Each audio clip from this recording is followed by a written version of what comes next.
একদম ইউনিক একটা রেসিপি মাছের। এটা আমি বাসায় যেদিন বানাবো, আমার বাচ্চাদের ভাত খাওয়ার কথা বলতেই হয় না।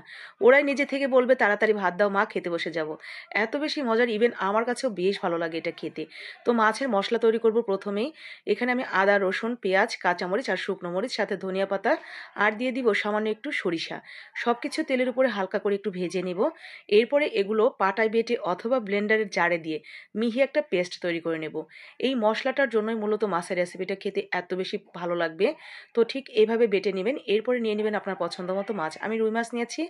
আপনারা যে কোনো বড় মাছের পিস নিয়ে নিবেন আপনার পছন্দ মতো। সুন্দর করে লবণ, হলুদ গুঁড়া-টুড়া মেখে এরপরে ভেজে নিবেন। ২ টা পাশ সুন্দর করে লাল, লাল করে। মাছ ভাজা হয়ে গেলে আমরা তুলে নিচ্ছি। এরপরে ওই তেলের মধ্যে কয়েকটা কালো গোলমরিচ এবং একটা টমেটো পাতলা স্লাইস করে কাটা দিয়ে ভাজা, ভাজা করে নেব যতক্ষণ না পর্যন্ত নরম হয়ে আসে। নরম হয়ে গেলে বাটা মসলাটা দিয়ে তেলের মধ্যে একটু ভেজে এরপরে ১ কাপ পরিমাণ পানি দিয়ে মসলাটা আমরা সুন্দর করে কষিয়ে নেব স্বাদ মতো লবণ দিয়ে। মসলাটা ভালো মতো কষিয়ে নিবেন যাতে মসলার খুব সুন্দর একটা স্মেল বের হয়ে আসে। এরপরে দিয়ে দিব সেই মাছটা, এবং মাছটা দিয়ে আমরা আরও ১ কাপ পানি এড করে দিব যাতে মাছের মধ্যে মসলার ফ্লেভারটা খুব সুন্দরভাবেই চলে যায়। এরপর গা মাখা হয়ে আসলে নামিয়ে গরম, গরম ভাতের সাথে পরিবেশন। এত বেশি মজার এই মাছের রেসিপিটা, আপনি একবার বানিয়ে দেখলেই বুঝতে পারবেন যে কেন আপুটা এতটা জোর দিয়ে বলল। অনেকটা মজা করে তৃপ্তি করে খেতে পারবেন যতটুকুই খান।